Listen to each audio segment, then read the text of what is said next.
الرحمن الرحیم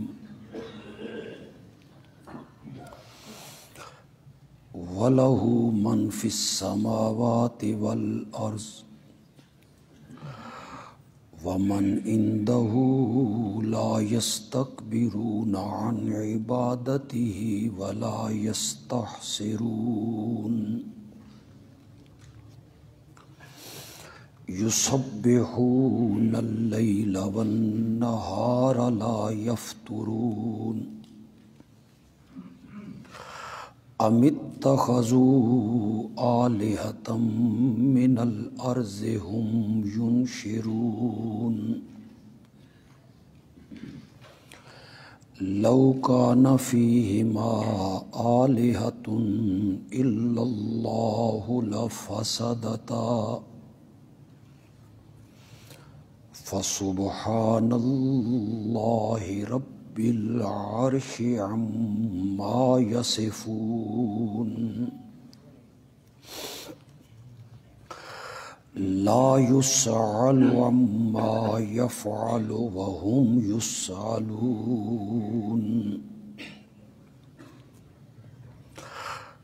أَمِ اتَّخَذُوا مِن دُونِهِ آلِهَةً قُلْ هَاتُوا بُرْهَانَكُمْ هَذَا ذِكْرُ مَن مَّعِيَ وَذِكْرُ مَن قَبْلِي بَلْ أَكْثَرُهُمْ لَا يَعْلَمُونَ الْحَقَّ فَهُمْ مُعْرِضُونَ وَمَا أَرْسَلْنَا مِن قَبْلِكَ مِن رَّسُولٍ إِلَّا نُوحِي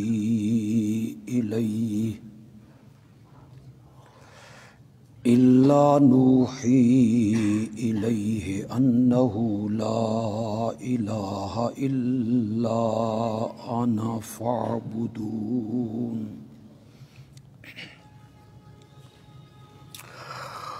اللهم صل على سيدنا ومولانا محمد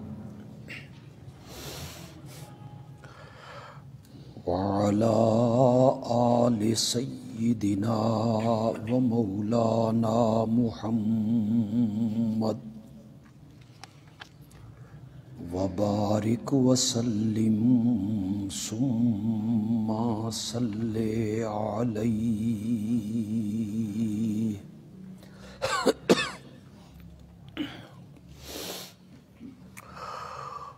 سورۃ الانبیاء کی ابتدا میں اللہ نے ایک ڈراوا سنایا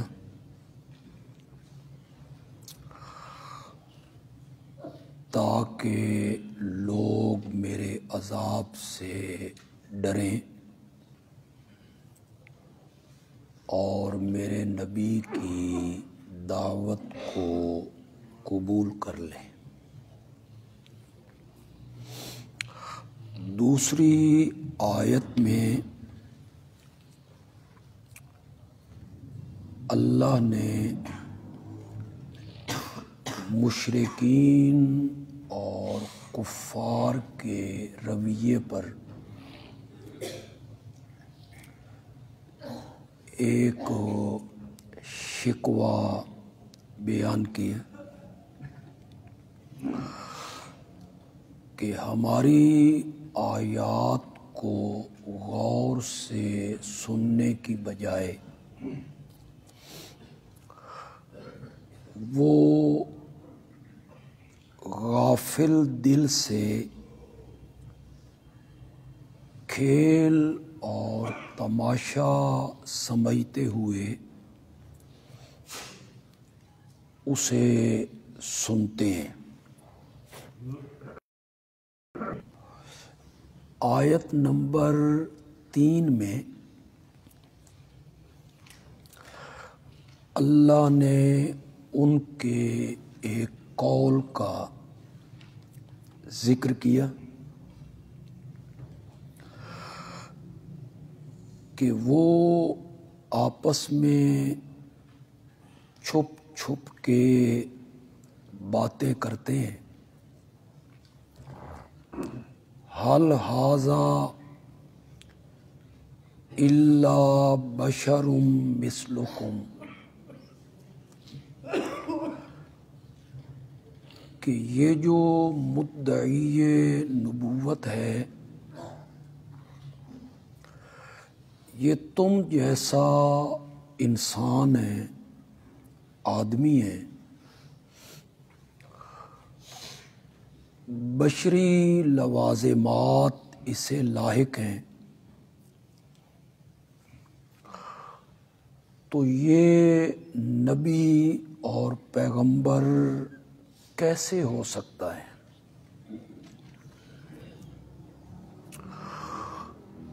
مشرکین کو ہمیشہ یہ اشکال رہا ہے کہ نبوت اور بشریت یہ آپس میں متضاد ہیں۔ بشر جو ہے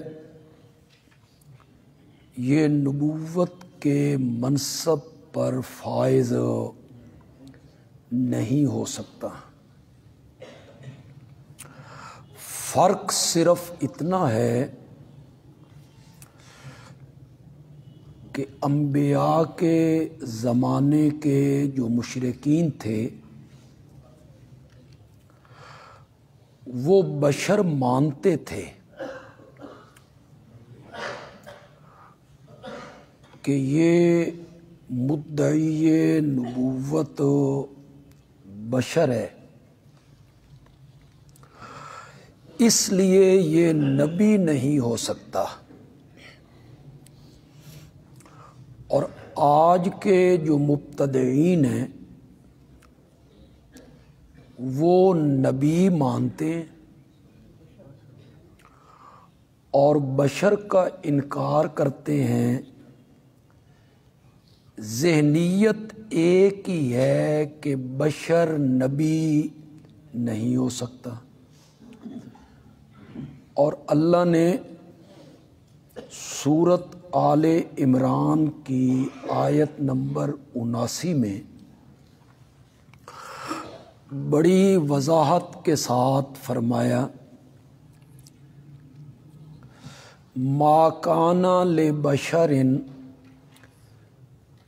یؤتیہ اللہ الکتاب والحکم والنبوۃ، کسی بشر کو لائق نہیں جس بشر کو ہم کتاب دیں، جس بشر کو ہم حکم دیں، اور جس بشر کو ہم نبوت دیں۔ سورۃ آل عمران کی آیت نمبر 79 نے یہ ثابت کیا کہ نبوت کا منصب کسی فرشتے کو، نوری کو، جن کو نہیں مل سکتا۔ یہ منصب عطا ہونا ہے تو صرف اور صرف بشر ہی کو عطا ہونا ہے۔ افتأتون السحر وانتم تبصرون،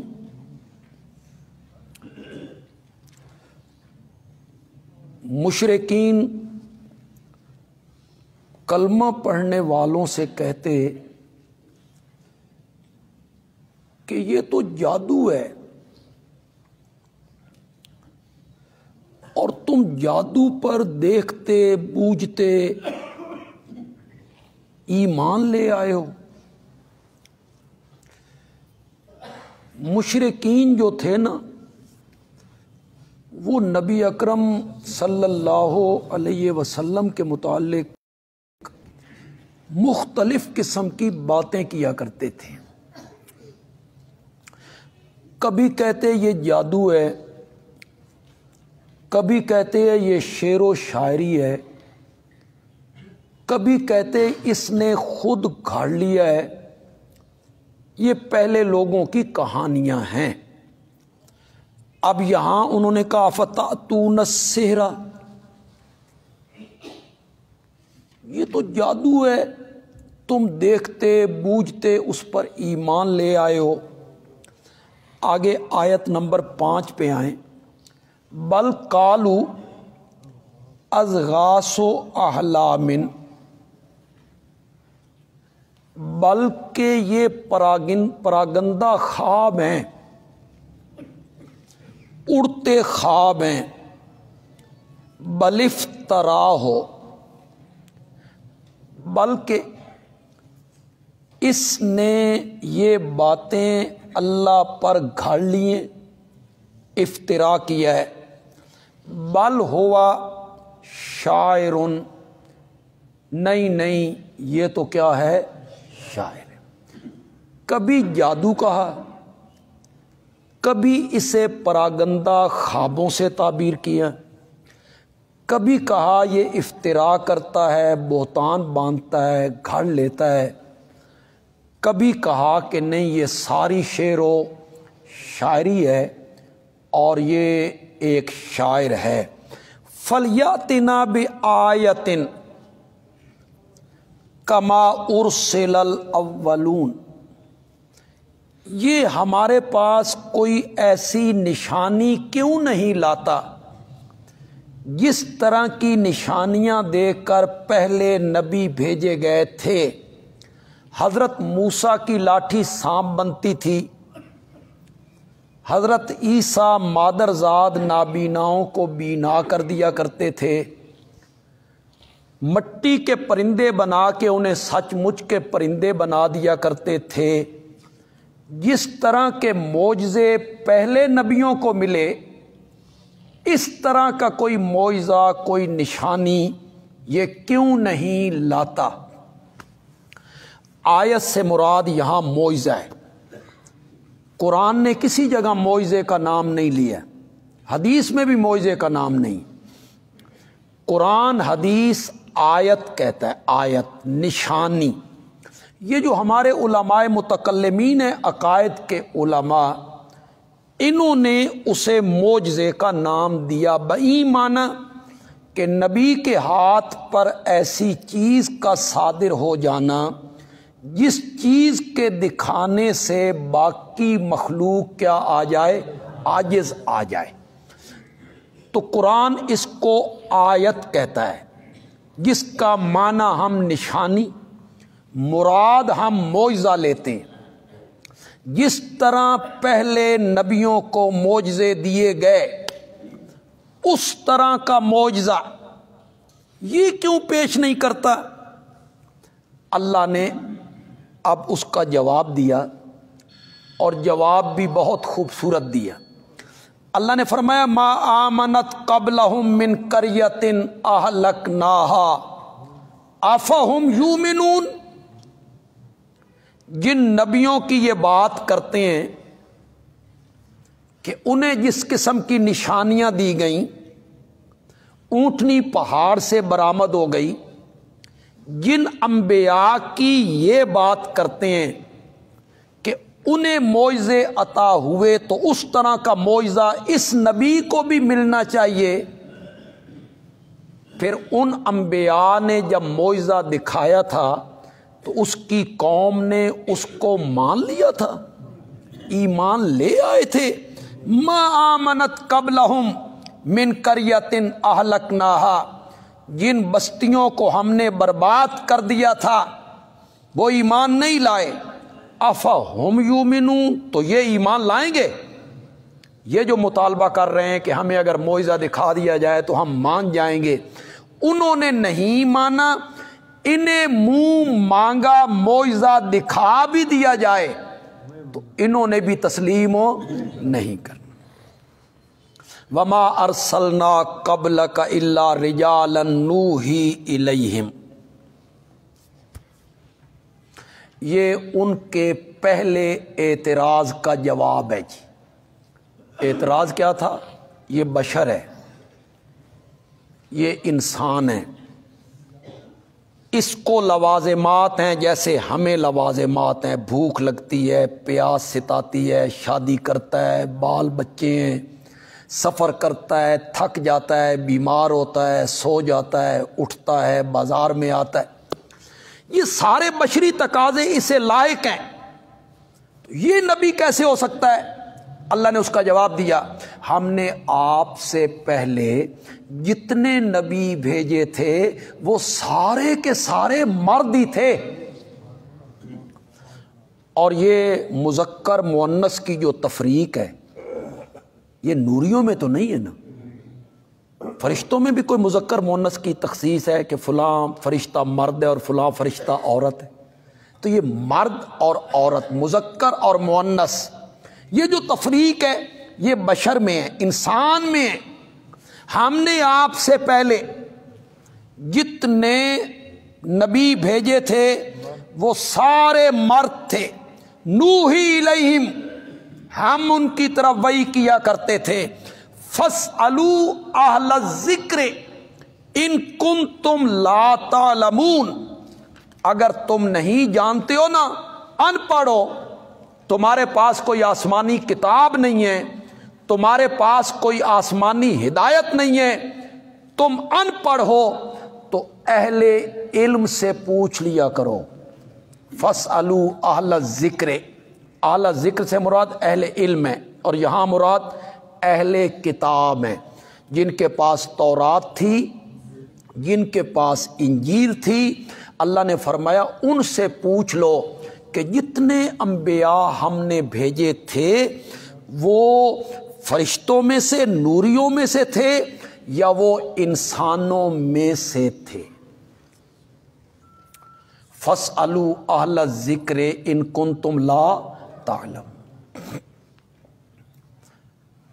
ہمارے احناف نے اسے تقلید پر بطور دلیل پیش کی ہے کہ جس بات کا تمہیں پتہ نہیں، جس بات کا تمہیں علم نہیں، وہ کسی اہل علم سے پوچھ لیا کرو، کسی اہل علم سے پوچھ لیا کرو۔ یہ جو تقلید ہے نا، یہ غلط لوگوں نے اسے رنگ دیا کہ یہ امام کو نبی کے منصب پہ بٹھا دیتے ہیں، انا للہ و انا الیہ، نبوت تو نبی پاک پہ ختم ہو گئی ہے، تو یہ اپنے امام کو بھی نبی کی طرح سمجھتے۔ امام شارع نہیں ہوتا، امام شارع ہوتا ہے۔ پتہ نہیں کسی نے سمجھ آئی ہے کہ نہیں ہے؟ نہ پہلے میں عین ہوں، میرے کو عین نکلتی نہیں۔ امام شارع شریعت بتانے والا نہیں ہوتا، وہ نبی ہوتا ہے۔ امام شارع ہوتا ہے، جو نبی حکم دیتا ہے امام اس کی تشریح کر دیتا ہے، بس اتنی سی بات۔ اس کی بات کو مان لینا، دلیل نہ پوچھنا، اس کا نام تقلید۔ آج آپ مفتی صاحب کے پاس آتے ہیں، کوئی نکاح، طلاق، وراثت، تقسیم کا کوئی مسئلہ آپ پوچھتے ہیں، مفتی صاحب آپ کو لکھ کے دے دیتے ہیں، کر دے ہو بحث مفتی صاحب نال بھی کہڑی کتاب وچ لکھے ہوئے؟ کیوں نہیں کرتے آپ؟ کیوں نہیں کرتے ہو؟ اس لیے نہیں کرتے ہو کہ آپ جس مفتی کے پاس آئے ہیں، آپ کو اس مفتی کے علم پر، امانت پر، دیانت پر، فہم پر، تفقہ پر کیا ہے؟ اعتماد کر کے آپ آ گئے۔ ہمیں نہیں یہ پوچھنے کی ضرورت ہے کتھوں کڈیا جے، نہ۔ ڈاکٹر کے پاس ہم جاتے ہیں، ڈاکٹر نسخہ تجویز کرتا ہے، ہم اس سے پوچھتے ہیں یہ کتھوں لکھی ہے یہ دوائی؟ وہ کہتا ہے اٹھ یہاں سے، نکل یہاں سے، تو کھوج لانے والا کون ہے؟ ہم وکیل کے پاس مقدمہ لڑنے کے لیے جاتے ہیں تو ہم اس سے پوچھتے ہیں بے کیڑی دلیل دینی ہے، عدالت میں کون سی دلیل تم نے دینی ہے، وہ کس کتاب میں لکھی ہوئی ہے؟ ہم نہیں پوچھتے۔ کیوں؟ ہمیں اس وکیل پر کیا ہے؟ اعتماد۔ ہمیں اس ڈاکٹر پر کیا ہے؟ اعتماد۔ اسی طرح ہمیں امام اعظم امام ابو حنیفہ پر کیا ہے؟ وہ شارع نہیں ہیں، وہ شارع ہیں۔ اور ایک بات ذہن میں رکھیے گا، عقائد میں کوئی تقلید نہیں ہوتی، عقیدے میں تقلید کی کیا ضرورت؟ اللہ عالم الغیب ہے، اس میں کیا تقلید کی ضرورت ہے؟ جو احکام واضح ہیں قرآن و حدیث کے، ان میں بھی تقلید کی کوئی ضرورت نہیں، قطعاً نہیں۔ قرآن ایک جگہ پہ کہتا ہے غیبت نہ کرو، اس نے بھی تقلید کی ضرورت ہے، غیبت نہ کرو، ہر بندے کو پتہ ہے غیبت کیا ہوتی ہے، غیبت نہیں کرنی۔ میرے پیارے پیغمبر کا فرمان ہے لا فضل لعربی علی العجمی ولا لعجمی علی العربی، کسی عربی کو اجمی پر، اجمی کو عربی پر، گورے کو کالے پر، کالے کو گورے پر کوئی فضیلت نہیں ہے الا بالتقوی، فضیلت کا معیار تقوی ہے۔ اس حدیث کو سمجھنے کے لیے تقلید کی کیا ضرورت ہے؟ کوئی ضرورت نہیں، یہ سمجھ آ رہی، ہر بندے کو سمجھ آ رہی، جو احکام واضح ہیں ان میں تقلید کرنے کی کوئی ضرورت نہیں۔ تقلید وہاں ہوتی ہے جہاں فرمان نبی قرآن سے ٹکرا گیا یا دو حدیثیں آپس میں ٹکرا گئیں، ہمارے پاس پہنچی، وہ ٹکرا رہی ہیں، ایک میں کچھ دوسری میں کچھ، وہاں ضرورت ہے کہ کوئی اہل علم ہمیں اس کا مفہوم سمجھائے۔ اگر اہل علم نہیں سمجھائیں گے تو پھر ہم حدیث کا انکار کر بیٹھیں گے، پھر اگلا درجہ ہے انکار حدیث، پھر انکار حدیث ہو جائے گا، لوگ کہیں گے کمال ہے جی، نبی پاک ایک جگہ پہ کچھ کہہ رہے ہیں، ایک جگہ پہ کچھ کہہ رہے ہیں، تو یہ حدیثیں جھوٹی ہیں، نبی تو اس طرح نہیں کر سکتا، نبی تو اس طرح، تو پھر انکار حدیث کی طرف ہوتا ہے۔ میں آپ کو ایک آسان سی مثال دے دیتا ہوں۔ ایک صحابی کہتے ہیں میں نے گاؤں سے باہر دیکھا جہاں لوگ گن ڈال دیتے ہیں، وہاں نبی پاک پیشاب کر رہے تھے، وَهُوَ قَائِمٌ، کھڑے ہو کر، حدیث ہے۔ ادھر ام المومنین حضرت عائشہ صدیقہ رضی اللہ تعالی عنہا کہتی ہیں جو بندہ کہتا ہے نا کہ نبی پاک کھڑے ہو کے پیشاب کرتے تھے وہ جھوٹ بولتا ہے۔ کرو حال جی، تو ٹکرا گئی، صحابی جھوٹ بول رہا ہے، وہ کہتا ہے میں نے خود دیکھا ہے، آپ وہاں آئے، آپ نے کھڑے ہو کے پیشاب کی۔ ام المومنین کہتی ہے نہیں، آپ کھڑے ہو کے پیشاب نہیں کرتے تھے، جو کہتا ہے کھڑے ہو کے پیشاب کیا وہ جھوٹ بولتا ہے۔ امام صاحب نے چٹکیوں میں حل کر دیا، ساڈی پریشانی دور ہو گئی۔ امام صاحب نے کہا گل اوہ ٹھیک ہے جیڑی ام المومنین آکھ رہی ہے کہ آپ کھڑے ہو کر پیشاب کرنے کی آپ کی عادت نہیں تھی، جھوٹ یہ صحابی بھی نہیں بول رہا، جس موقع پہ اس نے دیکھا نبی پاک کے گھٹنے میں تکلیف تھی، بیٹھ نہیں سکتے تھے، چلو جی ساڈا مسئلہ تے حل ہو گیا۔ پتہ نہیں تساں ہن کنجی حل کرنا، تم نے نہ کسی عالم کی ماننی ہے، نہ کسی امام کی ماننی ہے، نہ کسی محدث کی آپ نے ماننی، ہم نے تو تقلید کی، امام صاحب نے ہمارا مسئلہ کیا کر دیا، حل کر دیا۔ تو یہ تقلید کوئی ایسی چیز نہیں ہے جسے شرک کہا جائے اور اس طرح کا فتویٰ اس پر لگا دیا جائے یا کہا جائے کہ ہم ان کی اطاعت کرتے ہیں، نہ، شریعت بنانے والے، قاعدہ بنانے والے، اصول بنانے والے، شارع وہ نبی اکرم صلی اللہ علیہ وسلم، اس کی تشریح وضاحت وہ کوئی امام کر دے، اس کو مان لیا جائے، اس سے دلیل بھی نہ پوچھی جائے، تو اس کا نام کیا ہوگا؟ تقلید ہوگا۔ تو اس کو احناف پیش کرتے ہیں فَاسْأَلُوا أَهْلَ الذِّكْرِ إِن كُنتُمْ لَا تَعْلَمُونَ، جس مسئلے دا تو پتہ نہ ہوئے کسی اہل علم کو لو پوچھنے کو۔ وَمَا جَعَلْنَاهُمْ جَسَدًا لَا يَأْكُلُونَ الطَّعَامَ وَمَا كَانُوا خَالِدِينَ۔ ترجمہ میں کرتا ہوں، سورۃ طالب علم ہوشیار ہو کے بیٹھے، میں پوچھنا چاہوں گا کہ یہ کیا ہے؟ ہم نے کوئی جسم ایسا نہیں بنایا جو کھانا نہ کھاتا ہو، جو جسم بنایا وہ کھانے کا محتاج ہے۔ وما کانوا خالدین، اور وہ ہمیشہ رہنے والے بھی نہیں ہیں. اس دنیا میں کوئی ہمیشہ نہیں رہا، جو آیا ہے وہ دنیا چھوڑ کے چلا گیا. یہ کیا ہے؟ دلیل عقلی. اس نے کتھوں نازل ہو گئی ہے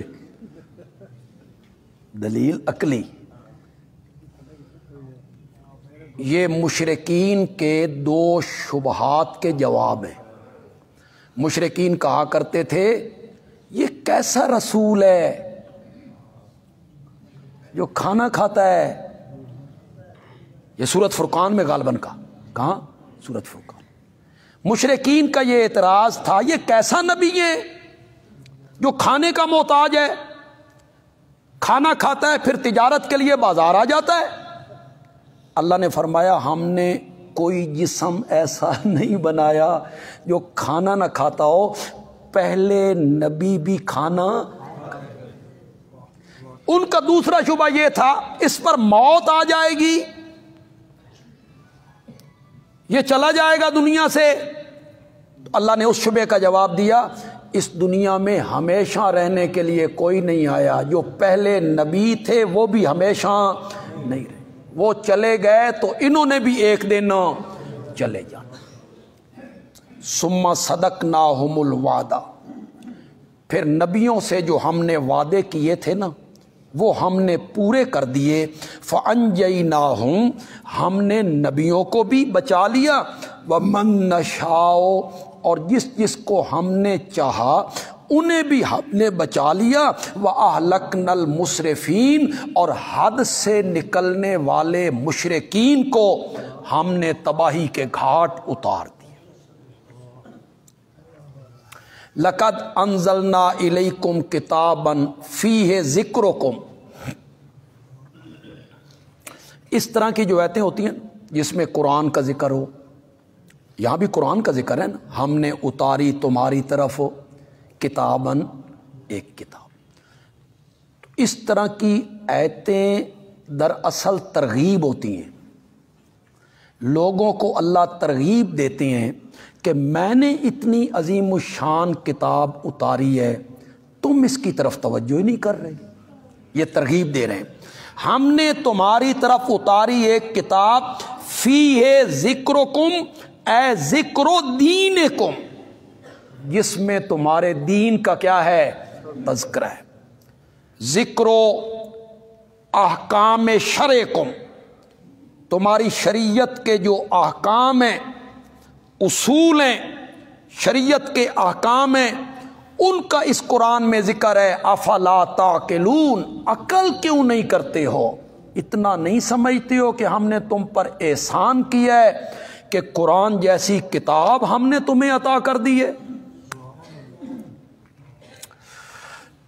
آپ پڑھتے چلے جائیں، آیتیں بظاہر بالکل غیر مربوط ہوتی چلی جائیں گی، لیکن مولانا حسین علی رحمۃ اللہ علیہ کی اصطلاحات سامنے ہوں تو پھر ساری آیتیں مربوط ہوتی چلی جائیں. وَكَمْ قَسَمْنَا مِنْ قَرْيَةٍ،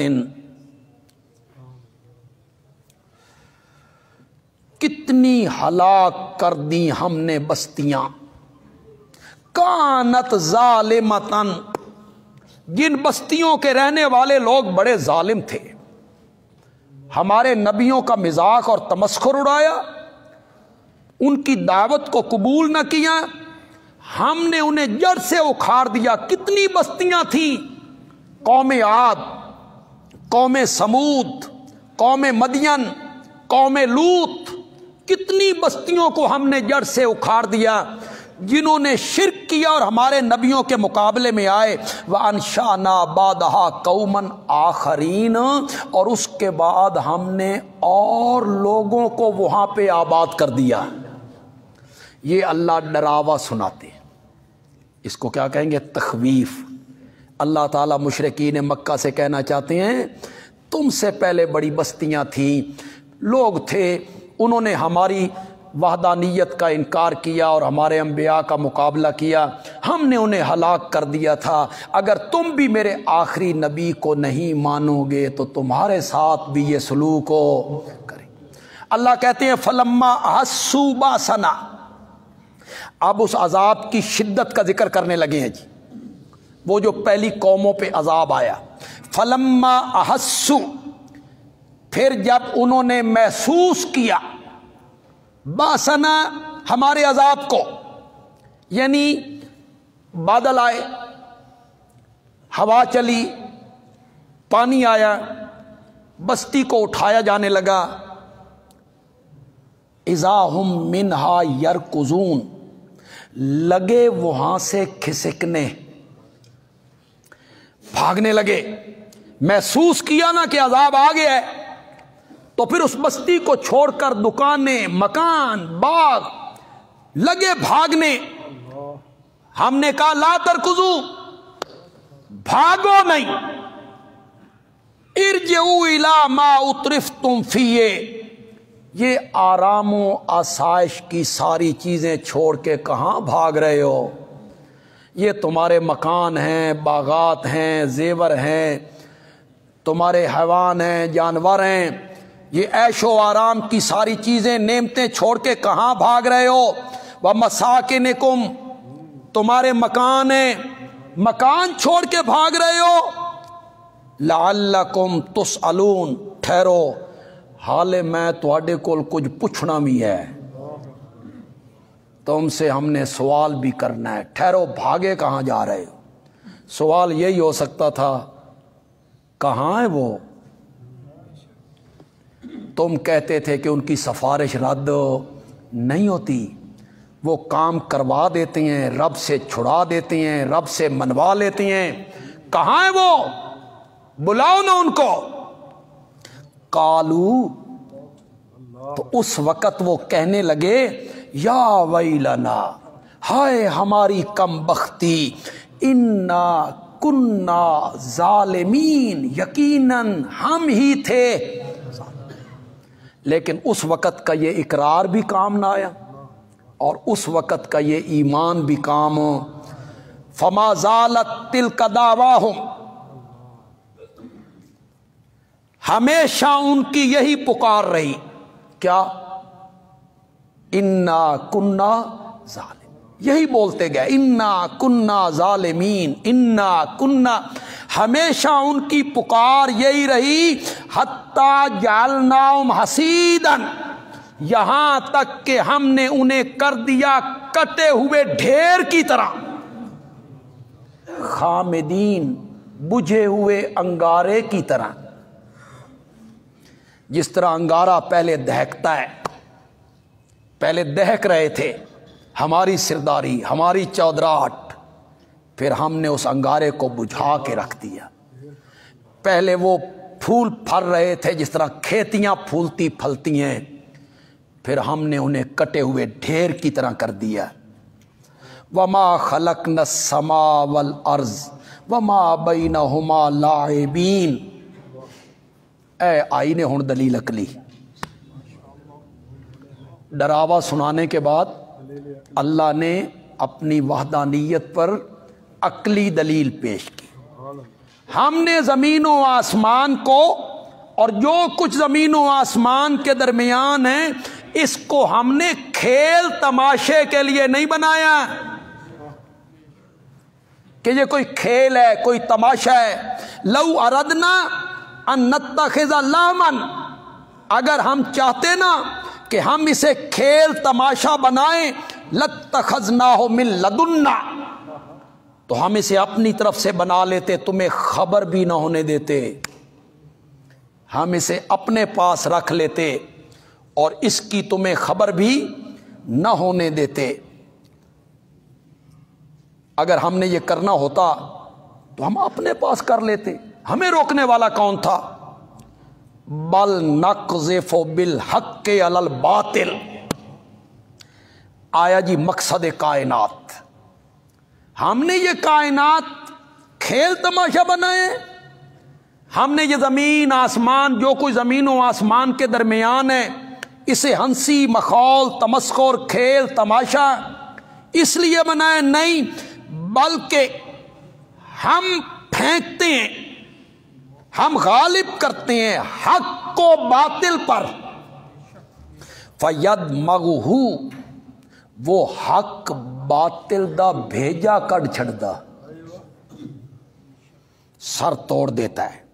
وہ حق جو ہے باطل کے مقابلے میں آتا ہے، اس کا بھیجا نکال کے رکھ دیتا ہے۔ فَإِذَا هُوَ زَاهِقٌ، اور وہ باطل اور جھوٹ جو ہے اسی وقت نابود ہو جاتا ہے، ختم ہو جاتا ہے۔ ہم نے یہ کائنات اس لیے بنائی ہے۔ کیا مطلب ہے جی؟ حق، سب سے بڑا حق، سچ اس دنیا میں اللہ کی توحید ہے، اس سے بڑا سچ کوئی نہیں۔ اور سب سے بڑا باطل جو ہے وہ شرک ہے، شرک ہے، جھوٹ، اس کی بنیاد ہی جھوٹ ہے۔ اللہ کے سوا اوروں کو پکارنا، اللہ کے ساتھ اوروں کو شریک بنانا۔ تو ہم نے تو کائنات اس لیے بنائی کہ دلائل کے لحاظ سے حق جو ہے وہ باطل کے سامنے آئے، اور دلائل کے لحاظ سے وہ باطل کا سر پھوڑ کے رکھ دے۔ اور ہمیشہ سے یہی ہوتا چلا ہے کہ دلائل کے میدان میں اہل شرک کے پاس اپنے شرک کی کوئی دلیل نہیں، کوئی دلیل نہیں، سوائے اس کے اللہ کر نہیں سکتا، بس یہ مفروضے ہیں۔ اللہ سے کوئی بعید ہے، اللہ یوں کر دے، اللہ ان کو اختیار دے دے۔ اس کے مقابلے میں جو حق ہے، توحید، اور توحید کے جو دلائل ہیں وہ اتنے مضبوط ہیں کہ وہ باطل کو نیست و نابود کر کے رکھ دیتے۔ اللہ تعالیٰ نے قرآن میں ان دلائل کا ذکر کیا جن کو میرے سوا تم پکارتے ہو، لن یخلقوا ذبابا ولا اجتمعوا له وان يسلبهم الذباب شيئا لا يستنقذوه والذين تدعون من دونه ما يملكون من قطمير ان تدعوهم لا يسمعوا دعاءكم ومن اضل ممن يدعو من دون الله من لا يستجيب له الى يوم القيامة وهم من دعائهم غافلون ان كنا عن عبادتكم لغافلين۔ یہ جو دلائل ہے، اللہ لا الہ الا ہو الحی القیوم لا تأخذه سنة ولا نوم لہو ما فی السماوات و ما فی الارض۔ یہ دلائل ہے، دلائل کی بارش اللہ برسا۔ یا ایھا الناس اعبدوا ربکم الذی خلقکم والذین من قبلکم الذی جعل لکم الارض فراشا والسماء بناء وانزل من السماء ماء فاخرج به من الثمرات رزقا لكم فلا تجعلوا لله انداد۔ یہ جو حق کے دلائل ہیں قرآن بیان کرتا ہے، یہ باطل کو بھاگنے پر کیا کر دیتے ہیں؟ مجبور کر دیتے ہیں۔ لطیفے ہوتے ہیں، چٹکلے ہوتے ہیں، مرثیے ہوتے ہیں، بزرگوں کی کتابیں ہوتی ہیں، فلاں بزرگ لکھ کے گئے، فلاں بزرگ کو خواب آیا تھا، فلاں بزرگ کو کشف ہوا تھا، فلاں بزرگ، فلاں بندہ قبر پہ گیا، فلاں بزرگ کی قبر پہ گیا، فاتحہ پڑھنے لگا تو اندر سے آواز آئی، جا جا کسی مردے واسطے جا کے پڑھ۔ آگے پڑھی پڑھائی قوم بیٹھی ہے، وہ کہتے ہیں سبحان اللہ، بڑی بات ہے جی، اندروں آواز آئی جی قبر دے بچوں، یہ اوپر ہے اور بزرگ جو ہے وہ اندر ہے۔ جو قصے کہانیاں آپ سنے جناب، بندہ حیران۔ حضرت شیخ عبد القادر جیلانی رحمت اللہ علیہ، پیر پیران، 11ویں والا پیر، انہوں نے بالکل نہ اللہ کا نائب، بلکہ اللہ ریٹائر ہو گیا، تے سارے اختیار جڑے نو اللہ ہی وچوں ڈرے ہوئے انہوں کو علیہ باللہ خاکم بدان بھئی وہ روح قبض کر کے لے گئے. ایک سوشل میڈیا پہ میں ایک عالم کی تقریر سن رہا تھا, وہ فرما رہے تھے بھئی شیخ عبد القادر جیلانی رحمۃ اللہ علیہ کا یہ کرامت ہے کہ صبح کے ٹائم جو آدمی ان سے ہاتھ ملا لیتا تھا اس دن وہ نہیں مرتا تھا, اس دن وہ نہیں مرتا. ہاتھ ملا لیا شیخ عبد القادر جیلانی سے, پھر وہ نہیں مرتا ہے, اس دن نہیں مرتا. انا للہ و انا الیہ. بچہ مر گیا, ماں روتی ہوئی آئی, شیخ عبد القادر جیلانی نے پرواز کی, اسرائیل جا رہا تھا آسمانوں کے قریب, روحیں ایک تھیلے میں بند کر, تھیلا اس میں بند کر کے لے جا رہا ہے, اس میں اس بچے کی روح بھی ہے. شیخ عبد القادر جیلانی نے فرمایا چھوڑ دے اس بچے دی روح, دی ماں بڑی پریشان ہے تے من جاننا میں کون ہوں. ہو سکا مجھے خدا اللہ کا حکم ہے, میں اللہ کے حکم کے بغیر ہو سکا کھلو اللہ دا حکم نہیں چھوڑنی. تھیلے نو ہاتھ ماریا, جتنی اس دن کی روحیں تھی نا سب نکل کے واپس آ, سارے مردے اس دن کے زندہ ہو گئے. آگے لوگ بیٹھے ہیں, نعرے لگا رہے اچھل رہے ہیں لوگ, ہاتھ بڑھا بڑھا. اسرائیل روتا ہوا اللہ کے پاس پہنچا, وہ جڑا لاڈلا پالے ہوئی نا وہ بھائی ساریاں روحاں چھڑا کے لے گئی. اللہ نے فرمایا چپ کر, شکر کر اج دیاں لے گئے. اگر وہ کہتا بھی شروع دن سے ساری چھوڑ دے اسی کی کر سکتے. آگے لوگ بیٹھے ہیں جناب, اس کو وہ بیان کر رہا ہے, لوگ سبحان اللہ کہہ رہے ہیں. باطل کی کیا دلیل ہے سوائے قصوں کے, کہانیوں کے, بزرگوں کی کتابوں کے, خواب اور کشف, اس کے علاوہ کیا دلیل ہے تمہارے پاس؟ دلائل ہیں توحید کے, وہ حق ہے. میری تفسیر کے استاد حضرت شیخ القرآن مولانا غلام اللہ خان رحمت اللہ علیہ ترنگ میں آتے تو وہ کہتے بھائی ہزاروں کی تعداد میں تھے جادوگر, انہوں نے لاٹھیاں رسیاں پھینکی, لوگوں کو دکھایا کہ یہ سانپ بن گئی ہیں, پھنکار رہے ہیں وہ میدان میں وہ سانپ. حضرت موسیٰ نے لاٹھی پھینکی, وہ اژدہا بنا, سارے سپاں نو لاٹھیاں تے رسیاں نو نگل گیا, 1 منٹ میں نگلتا چلا گیا. حضرت شیخ کہتے تھے سارا سال تساں تقریراں کرو, قصے, کہانیاں, موضوع, روایتاں, کتاباں بیان کرو, سال کے بعد موحد عالم آئے گا, قرآن کی آیت پڑھے گا, وہ حضرت موسیٰ کا اژدہا ہوگا, ساری قصے کہانیوں نگل جائے, ختم. اس قصے کہانیوں کا کیا ہوتا ہے؟ سارے قصے تم نے جوڑے ہیں, دلیل کیا ہے تمہارے پاس؟ مردوں کے سننے کی تمہارے پاس کیا دلیل ہے؟ کیا دلیل ہے تمہارے پاس اس بات پہ کہ مردے سنتے ہیں؟ کیا دلیل ہے تمہارے پاس؟ کوئی قرآن کی, کوئی حدیث کی, مخصوص ہی ذکر کرو گے نا. دفن کر کے واپس جاتے ہیں تو قدموں کی آڑ سنتا ہے, وہ تو مخصوص ہے. کوئی دلیل لاؤ.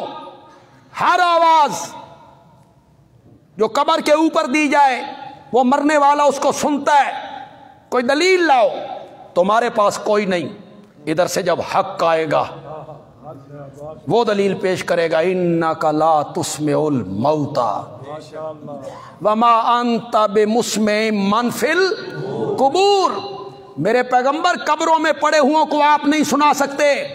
انک لا تسمع الموتى, آپ مردوں کو نہیں سنا سکتے. اگر کوئی آدمی کہے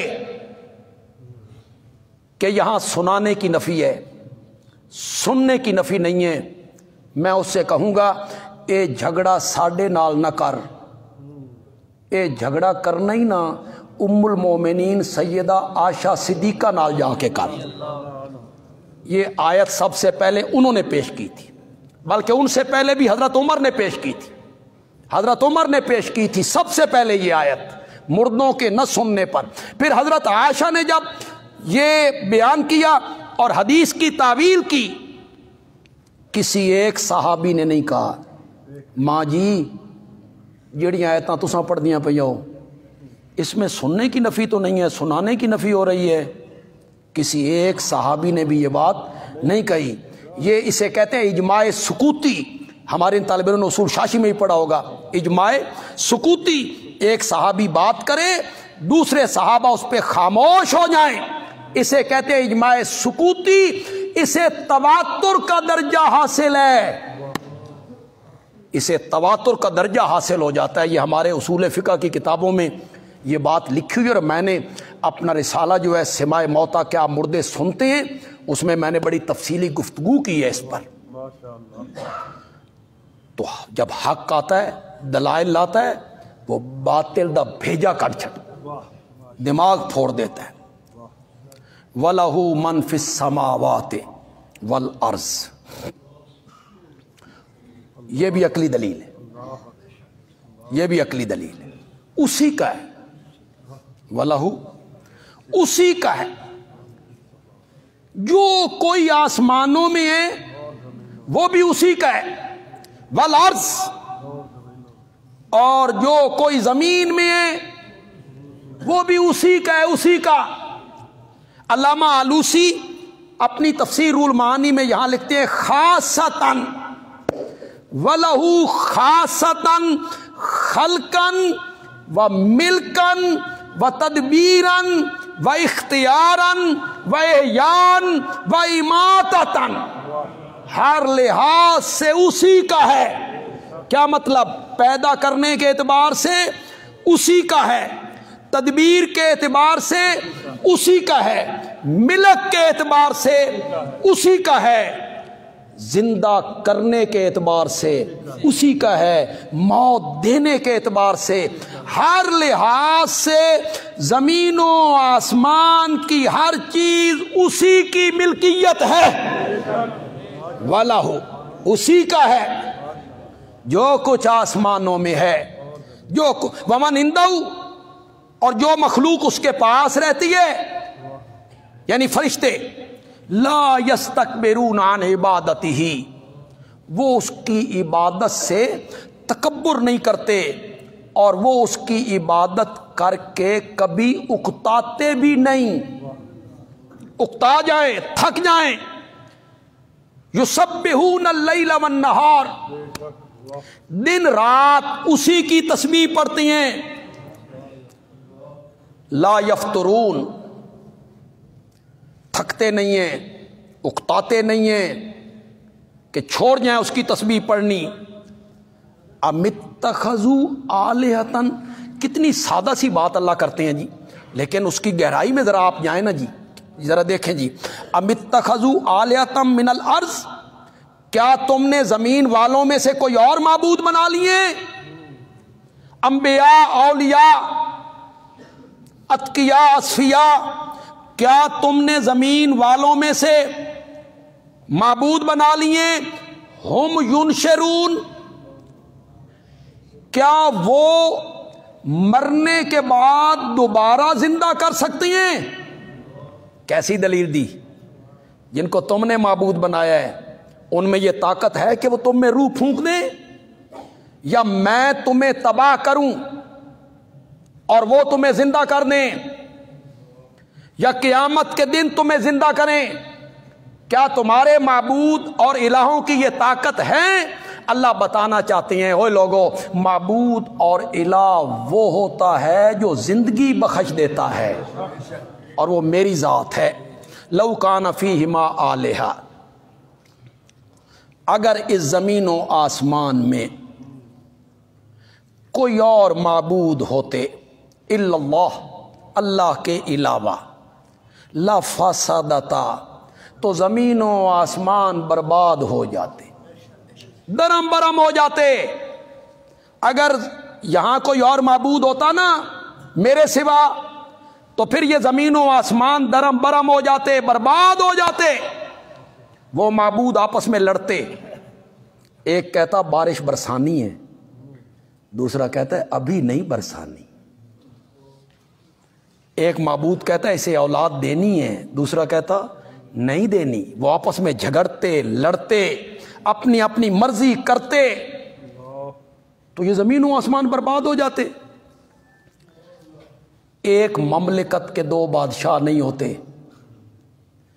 ایک نیام میں دو تلواریں نہیں ہوتی، ایک وقت میں ایک عورت کے دو خاوند نہیں ہوتے، ایک ادارے کے دو سربراہ نہیں ہوتے، ورنہ وہ ادارہ برباد ہو جائے گا جس کے دو سربراہ ہوں، دونوں کو اختیار حاصل ہوں، برباد ہو جائے گا۔ وہ ملک برباد ہو جائے گا جس کے دو بادشاہ ہوں اور انہیں پورا قوت حاصل ہو، اختیار حاصل ہو۔ تو یہ زمین و آسمان کیسے چل سکتے تھے؟ یہ تو برباد ہو جاتے، اپنی اپنی مرضی کرتے، اپنی اپنی مرضی کرتے۔ مولانا حسین علی نے مانا کیا رحمت اللہ، بھائی مزہ ہی آ گیا۔ مفسرین سے ہٹ کے مانا جب کرتے ہیں نا کئی کئی جگہوں پہ بڑا مزہ آتا ہے۔ اللہ نے فرمایا اگر میرے سوا زمین و آسمان میں کوئی الہ ہوتا تو یہ برباد ہو جاتے۔ یہ چلتے ہوئے پانی پہ زمین کو ٹکانا یہ میری طاقت ہے، یہ بغیر ستونوں کے آسمان کو کھڑا رکھنا میری طاقت ہے، یہ بادلوں کو فضاؤں میں معلق کرنا میری طاقت ہے، میری قوت ہے، میری طاقت ہے۔ اگر میرے سوا کوئی اور معبود ہوتے جن کو تم معبود بنا رہے ہو، انہاں کولوں زمین و آسمان دا اے نظام نہیں سنبھالیا جانا سی۔ وہ کب سنبھال سکتے تھے زمین و آسمان کا یہ نظام؟ وہ زمین و آسمان کا نظام کیسے سنبھال سکتے تھے؟ تو جب نظام نہ سنبھال سکتے تو زمین و آسمان برباد ہو جاتے۔ لا یسأل اما یفعل وہم یسألون، اللہ جو کرتا ہے اس سے نہیں پوچھا جا سکتا، اس سے نہیں پوچھا جا سکتا۔ وہم یسألون، اور مخلوقات میں جتنے لوگ ہیں نا ان سے پوچھا جا سکتا ہے، ایک میں ہوں جس سے نہیں پوچھا جا سکتا۔ اللہ بتانا چاہتے ہیں الہ وہ ہوتا ہے جو مرضی میں آئے کرتا رہے، اس سے پوچھنے والا کوئی نہ ہو، اور جس سے پوچھا جا سکے وہ الہ نہیں ہو سکتا۔ میرے پاس اب وقت نہیں ہے نا، جس سے پوچھا جا سکے اے شہد تے اسی حلال کیتا سی، میرے پیغمبر تساں حرام ہو کیوں کیتا؟ جس سے عفا اللہ عنکا لما اذنت لہم، میرے پیغمبر یہ منافقین کو غزوہ احد تبوک میں آپ نے رخصت کیوں دی؟ جس سے پوچھا جا سکے۔ وہ الہ نہیں ہوتا، الہ وہ ہوتا ہے جو دل میں آئے کرتا رہے، اس سے پوچھنے والا۔ ام اتخذوا من دونہ آلہۃ، مطالبہ دلیل ہے جی۔ اللہ تعالیٰ بڑی جرت کے ساتھ دلیل کا مطالبہ، کیا انہوں نے اللہ کے سوا اور معبود بنا لیے؟ کیا انہوں نے اللہ کے سوا اور الہ بنا لیے؟ قل، میرے پیغمبر آپ کہیں ہاتو برہانکم، اس کی کوئی دلیل پیش کرو، دلیل پیش کرو کہ اللہ کے سوا فلاں بھی معبود ہے، اللہ کے سوا فلاں بھی الہ بننے کے قابل اور لائق ہے، لیاؤ دلیل۔ ھذا ذکر من معی، یہ قرآن جو ہے یہ ذکر ہے، نصیحت ہے ان لوگوں کی جو میرے ساتھ ہیں۔ وَذِكْرُ مَنْ قَبْلِي، اور جو پہلی کتابیں تھی تورات انجیل، اس میں نصیحت تھی ان لوگوں کے لیے جو مجھ سے پہلے۔ یہ قرآن میری امت کے لیے نصیحت ہے، اور تورات و انجیل اس میں بھی نصیحت تھی جو مجھ سے پہلے لوگ گزر گئے۔ بل اکثرہم لا یعلمون الحق، بلکہ ان میں سے اکثر حق کو جانتے نہیں۔ فہم مورزون، پس وہ اعراض کرنے والے ہیں۔ الحمدللہ رب العالمین، والصلاۃ والسلام علی سید الانبیاء والمرسلین بھائی یہ حیدری آیا بیمار ہے، بچے بھی غریب آدمی ہیں، نماز کے بعد اس کے ساتھ کوئی تعاون کر کے جائیں جی۔ الحمدللہ رب العالمین والصلاة والسلام علی سید الانبیاء والمرسلین وعلی آلہ وصحبہ۔ ربنا آتنا فی الدنیا حسنہ وفی الآخرۃ حسنہ وقنا عذاب النار۔ بیماروں کے لیے دعا کیجیے، اللہ سب بیماروں کو شفائے کاملہ عاجلہ عطا فرما دیں اجمعین۔ 7 بجے نماز ہے جی، 7 بجے۔